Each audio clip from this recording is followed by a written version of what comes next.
여러분 안녕하십니까? 3월 16일 사사건건입니다. 정청래 더불어민주당 의원, 김재원 국민의힘 최고위원과 여의도 사사건건으로 바로 시작합니다. 자, 안녕하세요. 네, 안녕하십니까.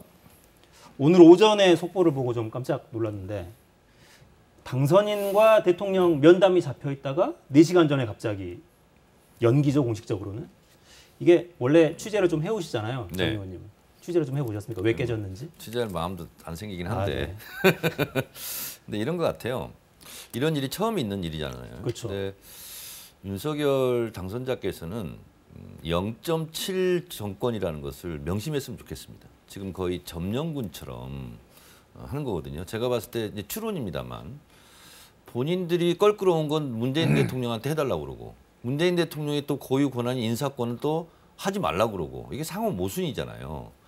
제가 봤을 때는 MB 사면 같은 경우는 본인들이 하고 싶으면 취임식 이후에 본인이 하면 되는 일이고 또 보도에 의하면 어쨌든 문재인 대통령 임기는 5월 9일까지거든요. 그러면 거기에 있는 인사 권한이 있지 않습니까? 그건 또 안 했으면 좋겠다고 그러고 그 상호 모순이잖아요, 주장이. 그래서 저는 실무적으로 뭐 합의가 안 됐다는 부분이 그런 부분 같습니다. 그런데 당선인으로서 현직 대통령에 가서 그냥 인사하는 것도 의미가 있는 거잖아요.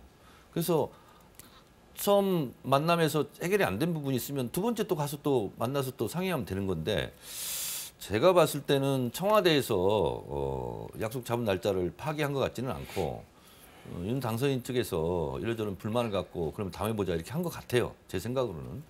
근데 당선인의 이 첫 어떤 행보로서는 좀 적절치 않다 이렇게 봅니다. 그런데 이제 청와대에서 사실상 파기한 것 아니겠어요?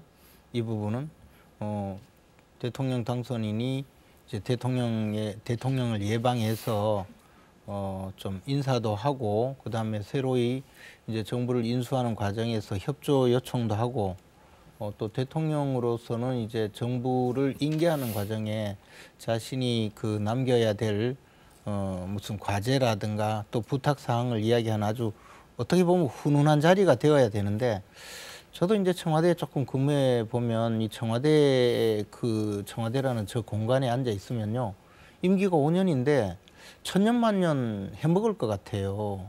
이 세상과 유리되어서 우리들 세상이거든요. 그리고 그 높은 담장 안에서 뭐 온갖 정보와 온갖 그 정치력, 강제력 그리고 모든 그 국가 권력을 총동원할 수 있는 그런 힘이 있기 때문에 지금도 아마 문재인 대통령은 그런 심정이 좀 있을 거라고 생각합니다.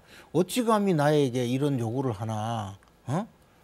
그런 생각에 대통령 당선인이 선의로 이제 뭐 역사와의 화해 또는 대통령께서 좀 이제 자신의 그 재임 기간 중에 벌어졌던 전직 대통령 구속 사태를 그냥 사면을 하면 지지자들이나 또 여러분들이 반발을 할 수 있으니 윤석열 당선인께서 그 사면을 좀 해주시죠. 이렇게 건의를 함으로써 그 사면할 수 있는 그 근거를 마련해 주는 의미도 있거든요. 과거에도 김대중 대통령 당선자가 김영삼 대통령을 예방해서 전두환 노태우 전직 대통령 사면해달라 이렇게 건의하고 그걸 받아들여서 사면을 했거든요. 근데 이번에 보니까 영 그 점에서 생각이 없으신 것 같아요. 그래서 저는 지금이라도 뭐 이런 약간의 그 차질이 생겼지만 그 대통령께서 이제 임기가 얼마 남지 않았고 여기서는 마무리를 잘하는 것이 좋은 것이지 특별히 용심을 부릴 때가 아니다. 뭐 너무 심술 부리지 마시고 새로운 그 정부를 위해서 좀 그 도와주실 건 도와주시고 또 과제로 넘겨주실 것은 넘겨주시고 그렇게 하는 것이 좋지 않을까. 네. 특히 정청래 의원님 같은 분 말 자꾸 들으면 안 되거든요. 네. 정청래 의원님 같은 분 자꾸 건의하시는 거 이런 거 듣고 하면 이게 해결이 안 돼요. 네. 자, 영상을 하나 보고 차차 또 이야기를 해갈까요? 정확한 이유는 안개 속인데 분명한 건 양쪽 모두 정치적 부담이 좀 커졌다. 이 점만은 분명해 보입니다. 영상 보겠습니다.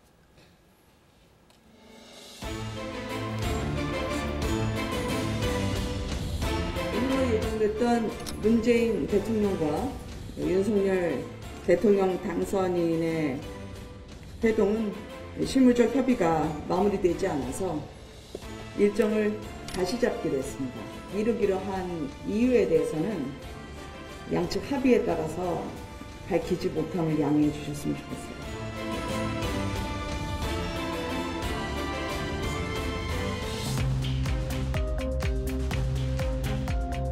지금은 이명박 전 대통령 사면이 아니라 민생 회복을 논의해야 됩니다. 이명박 전 대통령 사면을 반대합니다. 전직 대통령이 중범죄로 수감되고 얼마 지나지 않아 사면되는 상황을 관행처럼 반복해서는 안 됩니다. 윤석열 당선인은 서울중앙지검장 시절 이명박 전 대통령을 수사하고 기소한 장본인입니다. 직접 수사하고 기소했음에도 사면이 필요하다고 생각하는 것이라면 윤석열 당선인 본인이 대통령이 된 뒤에 직접 책임 있게 하시기 바랍니다.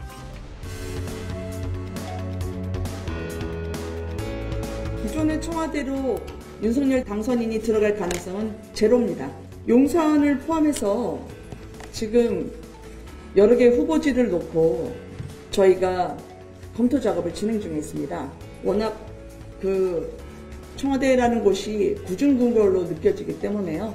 들어가면 국민들과의 접점이 형성되지 않고 그리고 소통 부재로 흐르는 경우가 많았습니다. 네, 영상에는 지금 여러 주제들이 나열이 됐는데 하나하나 좀 짚어볼까요? 이명박 전 대통령 사면 문제 아까 저희가 조금 이야기했는데 질문을 제가 이렇게 한번 드려볼게요. 김대중 전 대통령이 당선인 신분일 때 김영삼 현직 대통령에게 전두환 전 대통령 등의 사면을 이제 요청을 했죠. 그걸 받아들였고 김대중 전 대통령 임기가 시작되기 전에요. 근데 그 이야기를 이제 야당에서 계속 하고 있는데 사실은 김대중 전 대통령은 스스로가 피해자 아닙니까? 피해자가 용서하는 형태가 있었기 때문에 국민통합이라는 명분이 좀 있을 것 같은데 윤석열 당선인이 지금 수감되어 있는 이명박 전 대통령 사면을 문재인 대통령에게 요청하는 거는 어떤 측면에서 이게 국민통합과 연결이 됩니까? 이 부분에 대한 의구심이 일부 있는 건 사실이에요. 그런데 이제 전직 대통령이잖아요. 그리고 이명박 대통령은 사실 그 수사가 개시되고 또 중형이 선고되는 과정에서 예컨대 뭐 피해자들이 고발을 한다든가 또는 뭐 범죄를 위해서 무슨 부패 사건을 수사하다가 연루가 된 그런 사건이 아니거든요.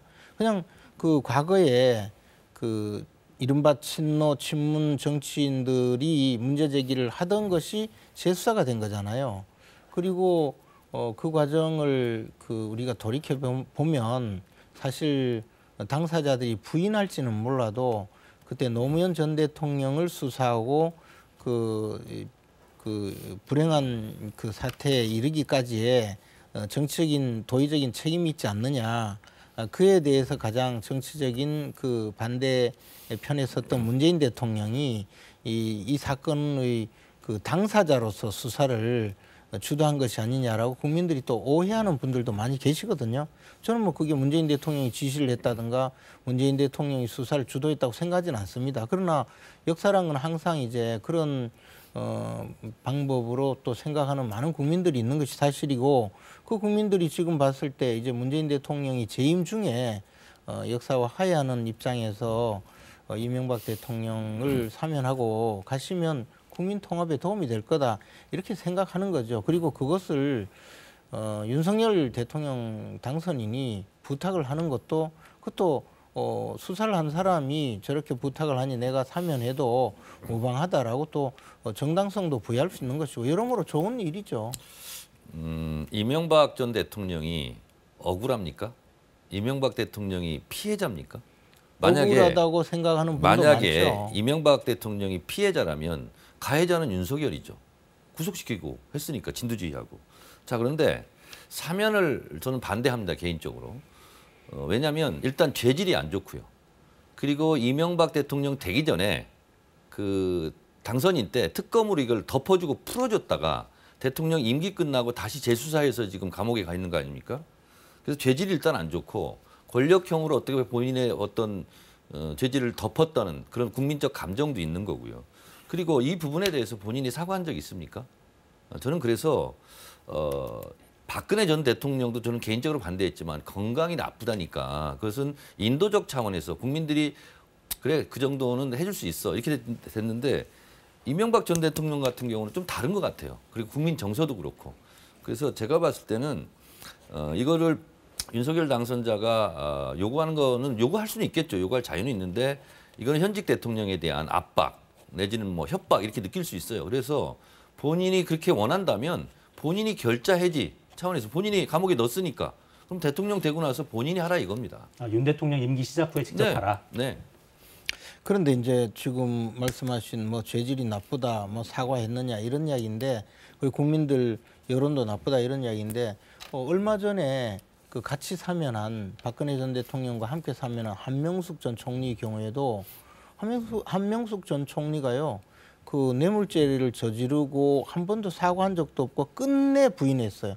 수사 과정에서는 한마디도 하지 않고 묵비권 행사하고 그리고 이것을 또 계좌 추적을 통해서 드러나서 그 사건이 대법원에까지 유죄 판결이 내려졌는데 그것을 무죄로 뒤집어 보려고 이 정권 들어와서 엄청 심하게 노력을 했어요. 뭐 위증 교사하고는 뭐 심지어는 그 검사들을 또 수사를 해서 검사가 압박했다 뭐 그런 조사까지 해서 그걸로 뒤집어 보려고 하다가 안 되니까 재심을 어떻게 해볼까 하다가 재심도 안 됐잖아요. 그러니까 이제 할 수 없이 사면했잖아요. 이런 예는 역사적으로 저는 보지 못했어요. 근데 이명박 대통령은 전직 대통령으로서 어쨌든 우리가 전직 대통령이 오래 수감되어 있는 것 자체가 국가적 수치다. 이런 생각으로 국민들이 또 사면을 요구하는 분들도 많이 있고 또 뭐 저는 사실관계에 맞는지 틀린지와 관계없이 억울하다고 동조하는 분들도 많이 있어요. 그러니까 지금쯤 사면해도 무방하다 그렇게 그러니까 이야기하는 것이죠. 윤석열 당선자가 취임 후에 하면 될 일이에요. 굳이 뭐 한두 달 사이에 할 텐데 하시고 제가 봤을 때는 지금 이제 오늘 청와대 회동도 좀 무산이 되고 그랬는데 지금 당선자 시절의 여론조사 국민적 지지가 윤석열 당선자가 지금 최하입니다. 최악이고 그래서 보니까 대선 끝나고 만족스럽냐 대체적으로 보면 이제 뭐 허니문기가 아니다 뭐 해서 70~80% 나오는데 불만족이 48.7%, 만족이 42.3%예요. 그리고 윤석열 당선자가 국정 수행을 잘할 것 같냐? 뭐 50% 간신히 넘었더라고요.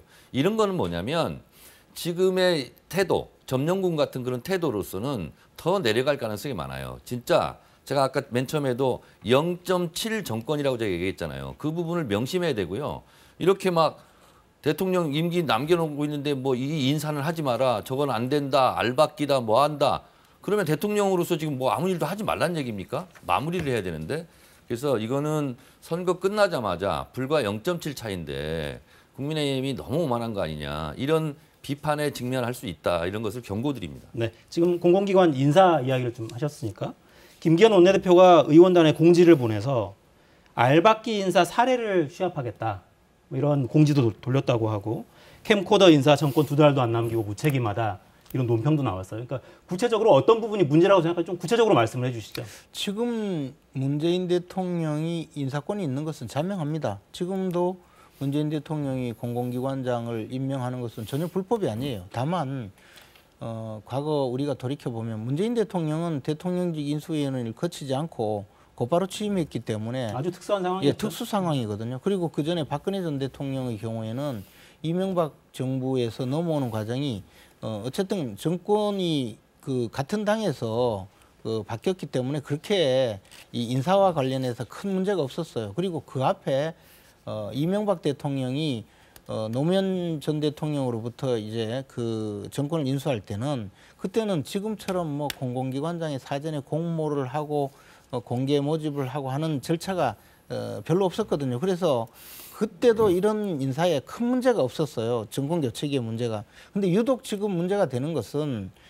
이미 대통령 당선인이 그 당선자로서 정권 인수 작업을 하고 있는데 그래도 대통령의 권한임을 주장하면서 지금 그 인사를 하면 첫째 하나는 이게 이제 임기를 보장해야 되는 것이 이제는 저 어떤 변화된 사회의 그 저 상황에 맞고 또 문재인 대통령 초기에 무리하게 전 정권 측의 그 사람들을 쫓아내다가 김은경 환경부 장관이 지금 교도소가 있거든요.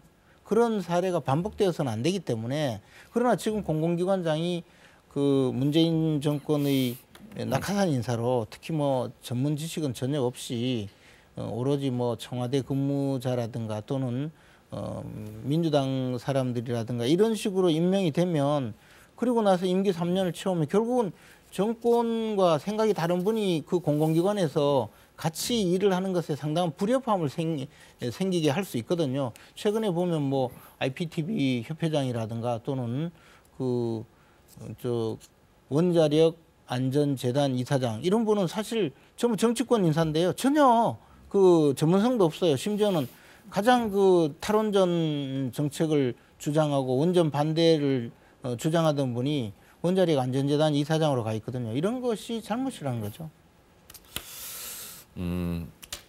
윤석열 당선자가 입만 열면 했던 얘기가 뭐냐면 법과 원칙이에요.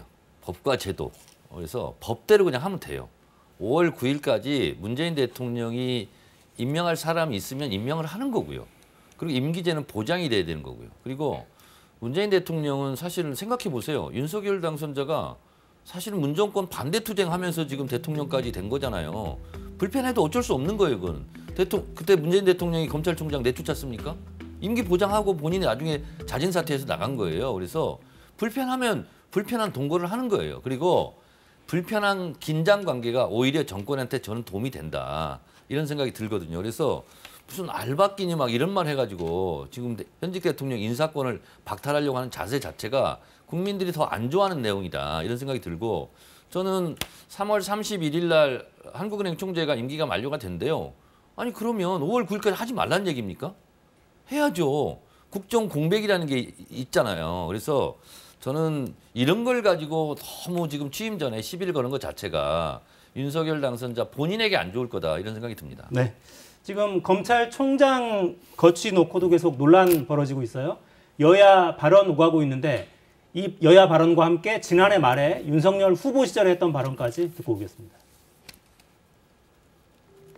김호수 총장이 자신의 거취를 스스로 좀 결정을 해야 되지 않나 이렇게 생각을 하고요. 제대로 된 수사를 하고 있지 않아요. 대장동 수사에 대해서 검찰이 제대로 하고 있다고 믿는 국민들은 거의 없습니다. 법과 원칙에 따라 수사할 그런 각오와 자신과 의지가 있으면은 임기를 채우는 것이고요. 그런 자신이 없고 지금까지와 같은 행태를 반복한다면은 본인이 스스로 거취를 결정해야 된다고 저는 개인적으로 생각합니다. 그렇지만 뭐 윤석열 당선인은 무슨 사퇴를 압박하거나 종료하거나 이러지는 않을 겁니다. 전형적인 말바꾸기죠. 검찰의 중립과 독립이 중요하다고 계속 강조를 하면서 여러 가지 제도 개선을 하겠다 이런 명분을 내세웠었는데 정작 검찰총장의 임기는 보장하지 않겠다. 앞뒤가 너무 안 맞는데요. 저희들이 갖고 있는 의심인데요. 지금 윤석열 당선인이 선거 때부터 내놨던 검찰개혁안이라든지 민정수석실 폐지가 사실은 이제 대통령의 직접적 검찰 통제 및 관할을 노린 것 아니냐라고 보고 있지 않습니까? 그게 관철이 되려면 김호수 총장이 임기를 채워서는 안 되겠죠.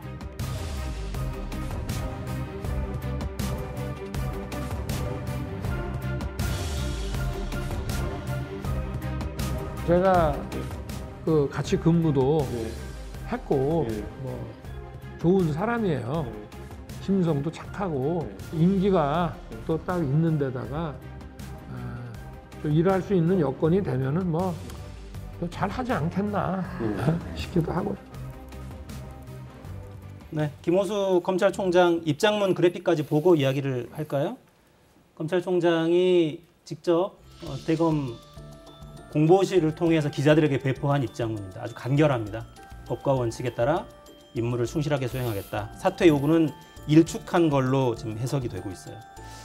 권성동 의원 발언을 보면 아마 당선인이 직접 나서지는 않을 것 같고 권 의원이 법사위 소속이기도 하니까 총대를 먼저 맨 것 같은데 어떻게 합니까? 이제 검찰총장이 사퇴 요구는 일축했어요. 뭐 사퇴 요구를 거부하면 딱히 방법은 없겠죠. 그러나 김호수 검찰총장 스스로 이야기했듯이 법과 원칙에 따라 본연의 업무에 충실하겠다 했는데 지금까지 저분이 법과 원칙에 따라 본연의 업무를 하질 않았어요. 뭐 대장동 사건이든 또는 여러 가지 사건이에요. 국민들의 굉장히 많은 대다수는 김호수 검찰은 오로지 정권의 충견 노릇을 한다. 이렇게 비판한 사람들도 있어요. 실제로 그랬지 않습니까? 그리고 대장동 사건 수사하는 거 문계기로 일관했고요. 정권과 관련된 사건들 제대로 수사된 게 어디 있습니까? 그리고 윤석열 후보 본인이나 가족에 관한 것은 없는 죄도 뒤집어 씌우려고요. 온갖 그 수사권을 발동해서 지금까지 수사를 해오고 무혐의 처리해야 될 사건들도 캐비닛에 넣어놓고 그냥 계속 수사 중이라고 발표한 사람들이거든요. 이 사람은 법과 원칙에 따라 수사하는 사람이 아니에요. 그러면 자신이 그렇게 충성을 다 바친 정권이 지금 이제 바뀌게 되었는데 그러면 지금부터라도 법과 원칙에 따라 수사를 해야 될 것 아닙니까? 당장 대장동 사건 국민들이 이렇게 의혹을 제기하면 똑바로 수사 좀 해야죠. 그걸 하지 않고 있으니까 이런 문제 제기가 되는 거죠. 네. 검찰총장 임기제가 1988년도부터 정착이 됐대요. 22명의 검찰총장 중에서 8명이 임기를 채웠다고 합니다. 임기 채우는 것은 보장이 돼야 되는 게 맞다 이렇게 보고요. 저는 지금 김재원 최고가 말씀하신 대로 김호수 검찰총장이 살아있는 권력, 윤석열 당선자 대통령 취임하더라도 그 주변에 부정비리가 발견된다면 저는 철저하게 수사를 해야 된다. 그리고 윤석열 전 검찰총장처럼 윤석열 대통령 당선자가 임명한 무슨 법무부 장관, 국무총리 이런 사람도 비리가 있으면 즉각 압수수색 한 7, 80군데 하고 저는 이렇게 하는 게 맞다. 윤석열 검찰총장이 그래서 인기가 많아졌다면서요. 그래서 저는 이 김호수 검찰총장이 진짜 결기를 가지고 임기 내에 살아있는 권력을 손대는 것을 저도 한번 보고 싶어요. 그래서 검찰 중립성이 철저하게 지켜지고 그리고 현 정부의 가장 권력 있는 권부도 건들 수 있는 그런 좀 기계를 좀 가졌으면 좋겠다 이런 생각이 듭니다. 네. 지금까지 살아있는 권력은 그 앞에서 꼬리만 살랑살랑 흔들던 푸들 노릇을 했는데 어느 날 품성이 바뀝니까? 그리고요. 자, 김호수 검찰총장에 대한 인신모독이고요. 푸들이라니요. 아니 살아있는 권력에 대해서 하나라도 수사 똑바로 했냐고요. 윤석열 당선자 주변에 온갖 의혹들이 많지 않습니까? 뭐 도이치모 주가 조작 의혹이나 그럼 윤석열 대통령 당선자 억울함도 풀어주셨으면 좋겠어. 그 부분도 다 수사해가지고. 아니 그러니까 그것도 좋은데요. 그러면 살아있는 권력 지금까지 수사 똑바로 하지 않는데 갑자기 생각이 바뀌나요? 그리고 살아있는 권력 수사 똑바로 하라는 거예요. 지금까지 하던 그 수사라도 제발 한번 똑바로 해보라. 법과 원칙.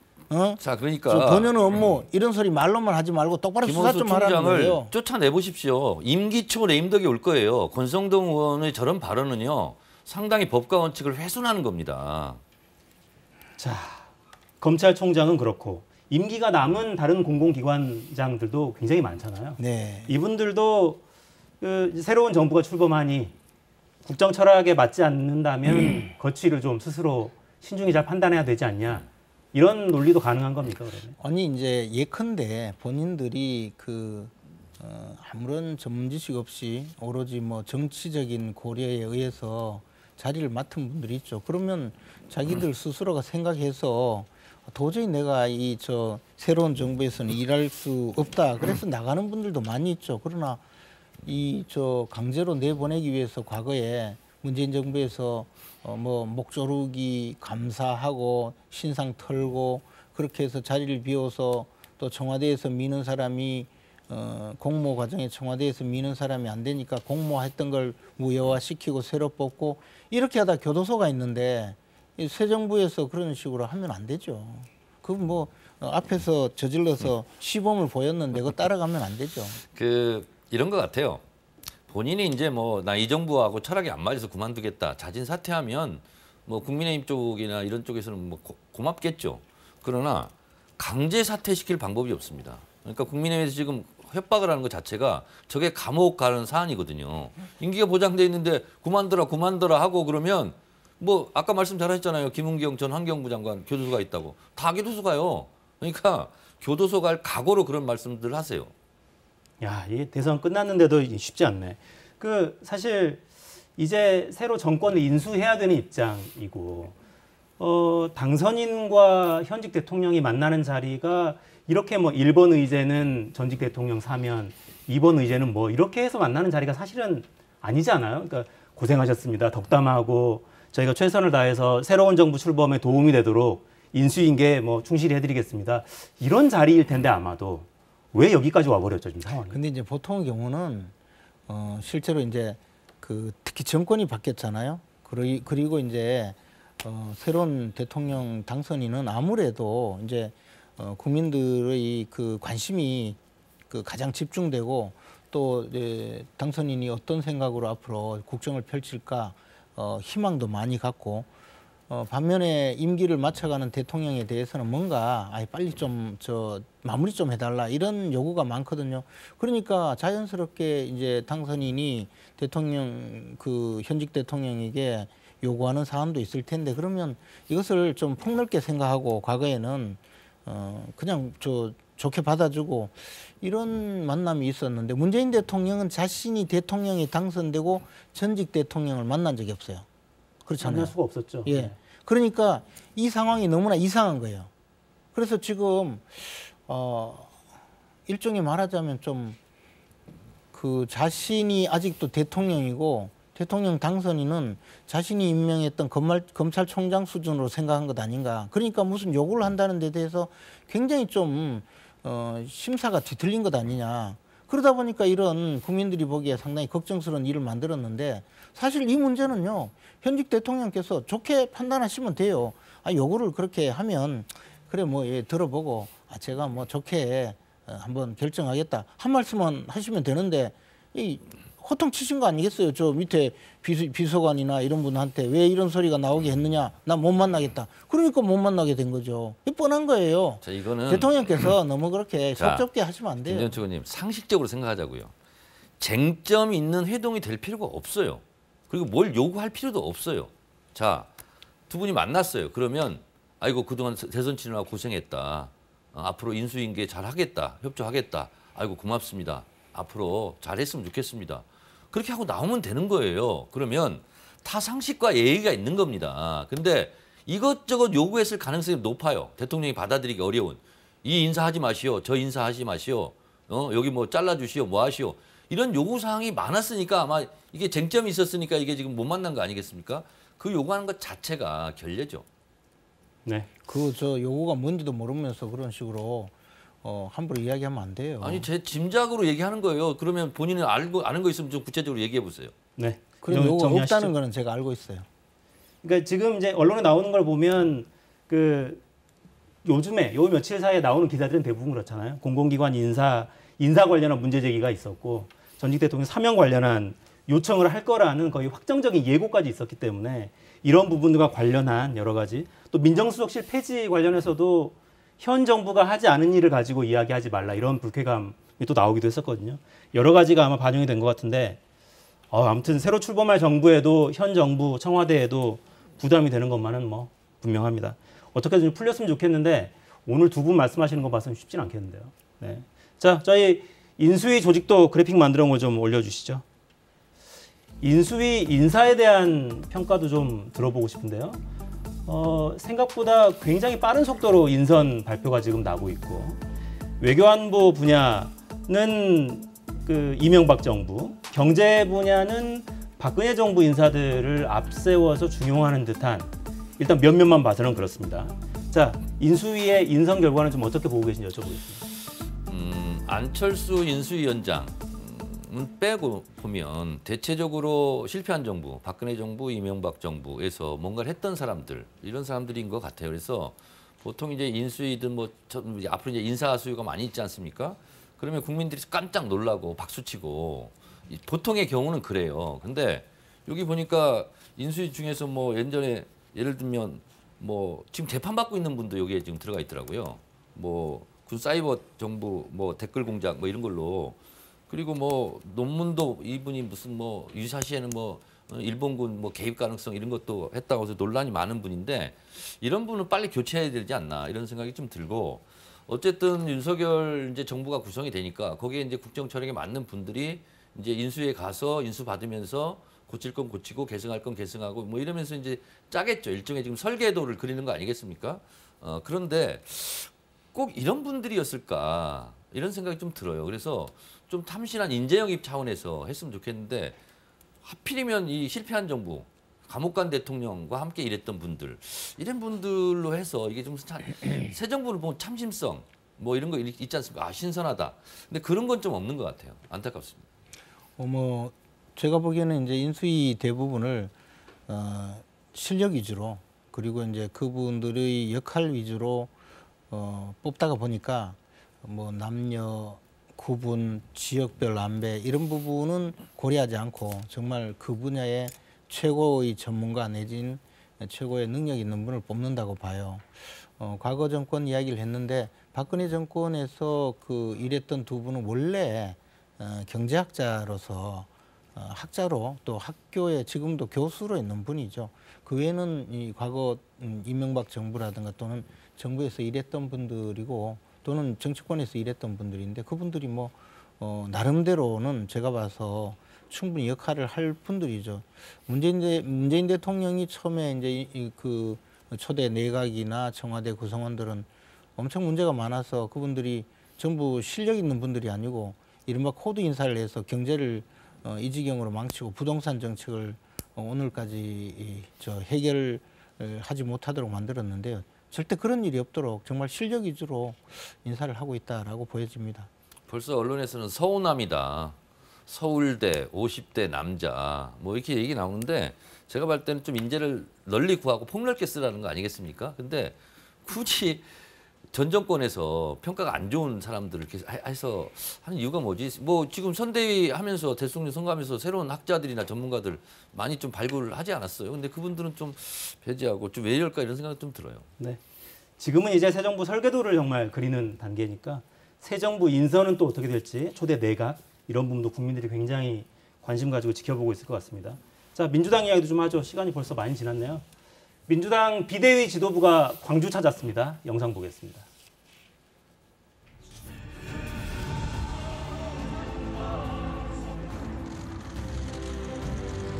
정말 송구합니다.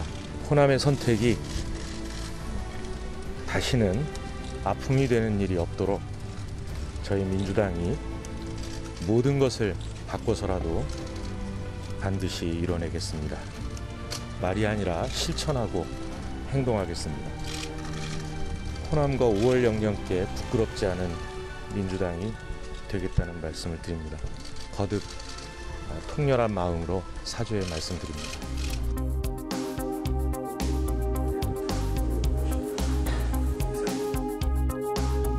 의원 모임인 더 좋은 미래 간사 기동민 의원이 모임 뒤에 이런 입장을 내놨습니다. 적절치 못하다는 게 다수 의견이다. 비대위원장에게 전달하겠다는 입장을 내놨습니다. 불과 5년 만에 대선에 패배해서 심판을 받은 상황이거든요. 모든 상황을 관리할 수 있는 상황이 아니죠. 정말 쇄신하고 혁신해야죠. 윤호중 비대위원장은 당 사무총장도 하고 또 최근까지 원내대표도 했고 법사위원장 당의 핵심 요직을 맡은 분을 중심으로 비대위를 꾸렸다는 것은 국민들에게 반성이 전혀 없다는 메시지밖에 아무것도 아니거든요. 기득권을 놓지 않았다는 당 안팎의 비판이 그래서 나오는 거죠. 네, 큰 선거에서 패배한 다음에는 패배한 당에서는 의례, 이제 내홍, 그리고 쇄신 이런 목소리 터져 나올 수밖에 없는데 이번은 어떻습니까? 정도가 벗어난 겁니까? 아니면 있을 수 있는 논란입니까? 대선에서 패배했기 때문에 국민의 뜻을 겸허히 수용하고 또 부족한 부분에 대해서 반성하고 또 성찰하고 잘하겠습니다. 하는 건 이제 상식이지 않습니까? 자, 그런데 대체적인 평가가 이재명 후보 정말 잘 싸웠다. 졌지만 잘 싸웠다.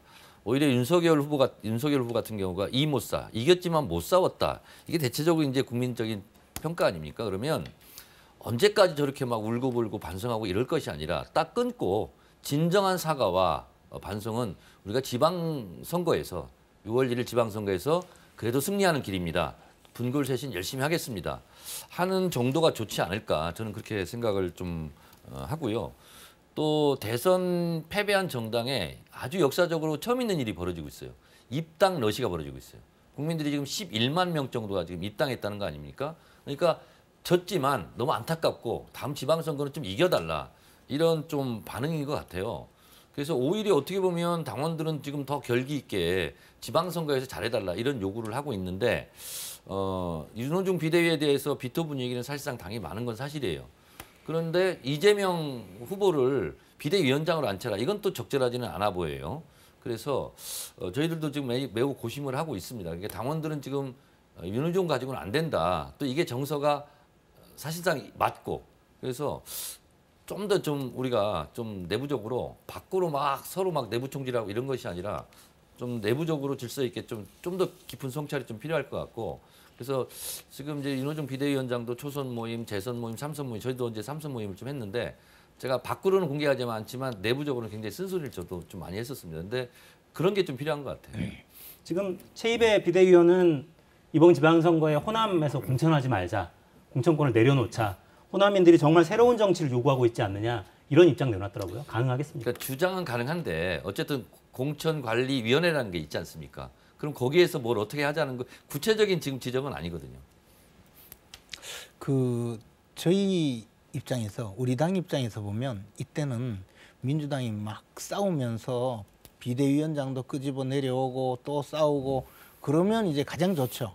그러니까 이제 그 반대로 생각하면 민주당은 빨리 뭐 비대위원장 중심으로 지금 뭐 민주당이 대선에서 졌는데 어디 한 사람 책임만이겠습니까? 가장 책임 있는 분은 역시 당원들이죠. 이재명 같은 분을 대통령 후보로 만든 게 제일 책임이잖아요.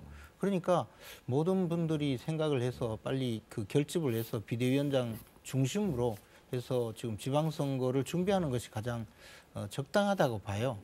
저는 그 반대가 됐으면 아주 좋겠지만 근데 입당 러시라고 하면서 뭐 10만 명이 입당했다 하면서 막 민주당이 좋아하는데 제가 보면 그게요. 이제 지도 체제가 좀 흔들리니까 전부 그 지방선거 공천은 경선을 할 가능성이 많잖아요. 그래서 이제 경선에 대비한 입당도 있거든요. 그래서 그것을 또 자랑하고 있는 거 보면 좀 한심한 생각이 들어요. 저렇게 과학적이지 못한 게 이번 경선용이 절대 아니고요. 그건 우리 당원 당규상 불가능합니다. 혹시 지금 이재명 후보가 다음에 혹시 당권에 도전하면 그때 이제 행사해달라 이런 거고 그래서 저 알지도 못하면서 저렇게 말씀을 하시는데 좀 주의해 주시기 바랍니다. 네. 저희도 하여튼 바다는 비해졌지 않는다 이런 정신으로 긴 바다는 호흡으로 비해졌지 않는다. 네, 열심히 하겠습니다. 네. 이 선거가 끝났는데도 이게 불꽃이 튀네요. 불이 안 꺼지네요. 네, 지금까지 김재원 최고 정청래 의원이었습니다. 고맙습니다. 고맙습니다.